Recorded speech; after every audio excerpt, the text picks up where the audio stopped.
Thorn, tendrils and cladode, ये क्या होते हैं? स्पेशलाइज्ड स्ट्रक्चर ऑफ प्लांट्स, यानी कि प्लांट्स के अंदर स्पेशलाइज्ड स्ट्रक्चर कौन सी होती है, इसी टॉपिक पे हम बात करेंगे। और इस टॉपिक में हम ये समझेंगे कि ये तीनों वर्ड क्या होते हैं, इनकी डेफिनेशन क्या होती है और इनके एग्जाम्पल्स क्या होते हैं, और सबसे बड़ी बात कि इसकी टैक्सोनॉमिक सिग्निफिकेंस क्या है। यानी कि ये वीडियो आपका जो टैक्सोनॉमी के अंदर जो मॉर्फोलॉजी का जो टूल है उसमें आपकी मदद करेगी।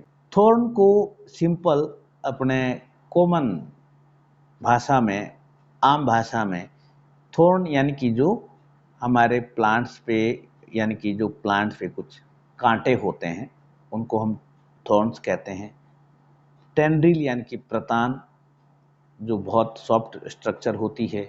और ये होता है क्लेडोड, ये भी एक बहुत इंपॉर्टेंट स्ट्रक्चर होती है। नमस्कार, मैं doctor Praveen Mohil, assistant professor department of botany, university of Rajasthan Jaipur. रूबरू हूँ आपसे एक छोटा सा 3 शब्दों का कंपैरिजन लेते हुए, और इन तीनों शब्दों के कंपैरिजन में हम बात ये करेंगे कि वास्तव में होते क्या हैं, और प्लस हम ये देखेंगे कि इनकी टैक्सोनॉमिकली क्या सिग्निफिकेंस है, और ये एग्जाम में भी बहुत इंपॉर्टेंट होते हैं। तो एग्जाम में अगर सवाल पुटअप होता है तो हम कैसे हैंडल करें, स्पेशल पेपर में आए तो हम कैसे हैंडल करें। स्पेशलाइज्ड स्ट्रक्चर क्या होती है? कुछ प्लांट जिनके स्टेम पर कुछ विशेष संरचनाएं लगी होती हैं, unique to particular taxonomic group, और उनमें से है थॉर्न, टेंड्रिल और क्लेडोड। थॉर्न बेसिकली क्या होते हैं? ये मॉडिफाइड स्टेम और ब्रांचेज होती हैं। फंक्शन क्या है? Protection against herbivores and mechanical support. और एग्जाम्पल, रोजा गुलाब के अंदर, सिट्रस नींबू के अंदर, बोगनविलिया के अंदर जो कांटे होते हैं वो ही थॉर्न कहलाते हैं। टेंड्रिल में टेंड्रिल मॉडिफाइड लीव्स होती हैं या स्टेम होता है, और function climbing and attaching to support structure, यानी कि किसी का सहारा लेके और ये किसी प्लांट पे या किसी ऑब्जेक्ट पे सपोर्ट लेते हुए ऊपर चढ़ते हैं। एग्जाम्पल, ग्रेप वाइन, वाइटिस वेनिफेरा, मटर का आपने देखा होगा, एंड पैशन फ्लावर वाइन, ये इसके एग्जाम्पल हैं। ये जो क्लेडोड वाला है ये बड़ा इम्पोर्टेंट है। इम्पोर्टेंट क्यों है? क्योंकि ये अभी एग्जाम्पल से आपको पता है, ओपनसिया नागफनी के अंदर जो आप देखते हो क्लेडोड होता है, ये मॉडिफाइड स्टेम होता है, और ये फोटोसिंथेसिस करता है और वाटर को स्टोरेज करके रखता है।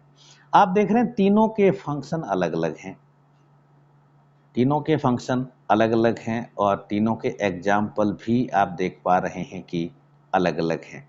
थॉर्न आर मॉडिफाइड स्टेम और ब्रांचेज, ये डेफिनेशन हो गई। Function in defence against herbivores, ये डिफेंस का काम करते हैं। रोजा इसका एग्जाम्पल है। अकेसिया, जो कीकर बोलते हैं, इसको कांटे वाले जो बोलते हैं, वो भी इसका एग्जाम्पल है। अगला उदाहरण हम टेंड्रिल का देखते हैं। मटर में आप देखते हैं, वाइटिस में आप देखते हैं, और जो हमारी फेबेसी है उसके अंदर ये बहुतायत से मिलते हैं। कुकुरबिटेसी में भी मिलता है, और their distinctive coiling pattern can be used as diagnostic feature for identifying plant within this family. यानी कि इसके जो पैटर्न है कि किस प्रकार से कोइलिंग करता है, उस प्रकार को हम टेक्सोनॉमिकली यूज कर सकते हैं प्लांट को आइडेंटिफाई करने में with in family. Cladode, flattened stem, यानी कि ऐसा स्टेम जो फ्लैट हो गया हो, या इसका नाम फिल्लोक्लेड भी इसको कहते हैं, और क्लेडोफिल भी इसको कहते हैं। ये तीनों शब्दों को ध्यान में रखना है। और ये मॉडिफाइड स्टेम होता है, एकदम फ्लैट हो जाता है, और नागफनी इसका उदाहरण है। और जो नागफनी ओपनशिया की जो डिफरेंट स्पीसीज हैं उनको इसी बेस पे आइडेंटिफाई किया जाता है, डिस्क्राइब किया जाता है। एक और एग्जांपल है यहाँ पे, cladode of Ruscus aculeatus, butcher's broom जिसको हम कहते हैं, वो भी इसी का उदाहरण है। अगर हम फैमिलीज की बात करें तो एस्पेरागेसी और कैक्टेसी को इस बेस पे डिस्क्राइब और आइडेंटिफाई किया जाता है। वीडियो से जुड़ा हुआ कोई डाउट हो तो कमेंट बॉक्स में लिखिएगा जरूर।